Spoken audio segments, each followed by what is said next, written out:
So what does the future of filmmaking look like?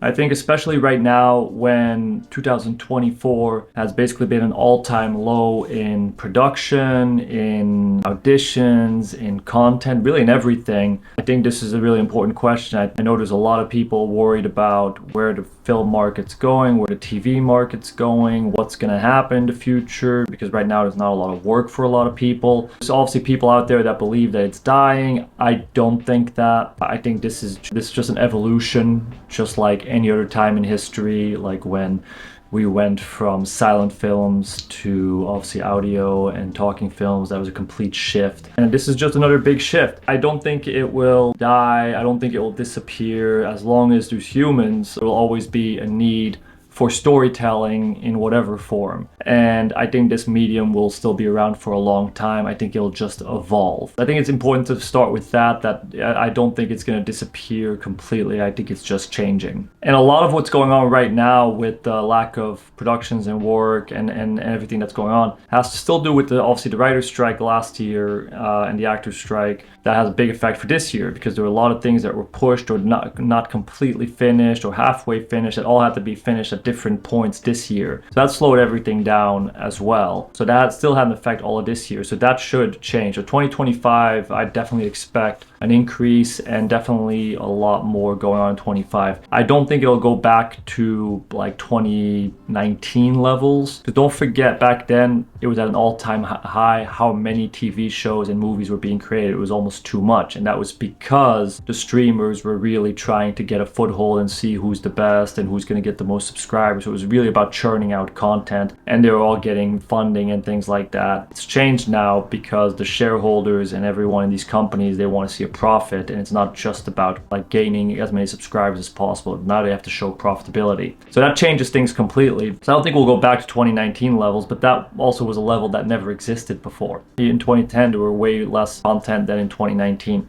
So I don't think that's necessarily a bad thing because there were lots of shows, and even now there's lots of shows and movies that are just really bad that probably shouldn't have been made.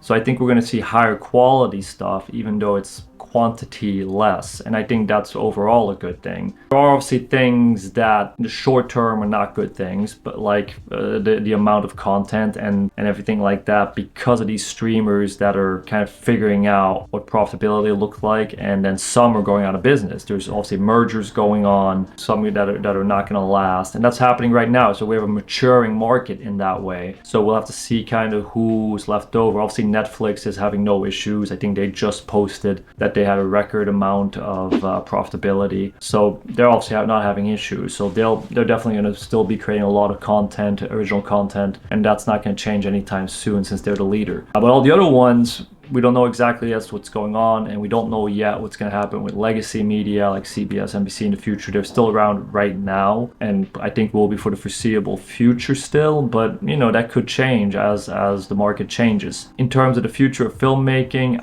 I think there are things that people are scared of course, like AI is a huge thing, and that's, you know, that's a real thing. It's a real threat to a lot of jobs, I would say. I'm not a believer that AI will take over completely and that actors and directors and everyone will just be out of the picture and replaced by AI. There might be a period where that happens, or they attempt to do that, or there might even be a niche that is focused on AI created content. But I do believe humans want to see and connect with other humans, and one of the ways that we connect is with movies and storytelling. So we're not going to connect the same way with AI that's, you know, mimicking these emotions. The other thing is, a lot of times we go to sit, like a lot of people go to movies to see their favorite actors, you know. That's why in distribution there's so much value on certain names. There's not going to be an AI that's going to be walking the red, well, who knows, but maybe it will. But like there's just not going to be AI normally that's, you know, doing publicity, doing PR, doing interviews, running the red carpet, whatever, all the things that they do to kind of put themselves as a personality. That adds a lot of value in people wanting to see the movie because people become fans of the person.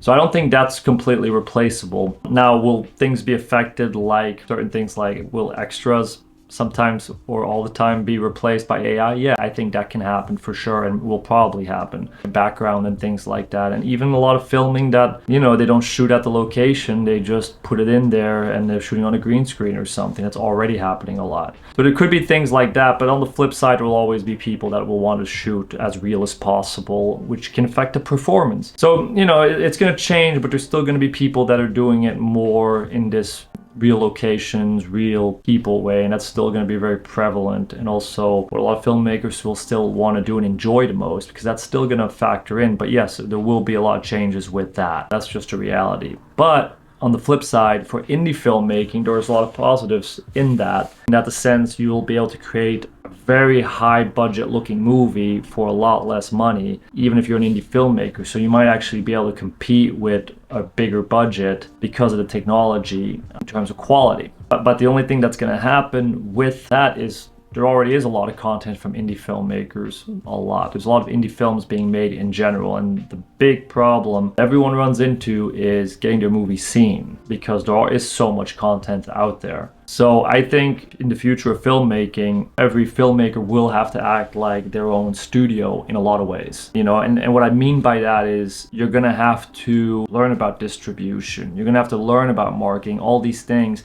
And that's going to be super important. So you're going to have to act like your own mini studio and learn about marketing and distribution to be able to get your movie seen. So I think, again, it's not about the movie or the film industry disappearing. I think it's about evolving. And I think that's what's going to happen. And you're going to have to learn these skills to be able to carve out a career in the future. I hope that helps a little bit, just kind of my 2 cents on what's going on. Definitely leave me some comments and tell me what you think about it and kind of what your experience has been. And I'll see you guys next week.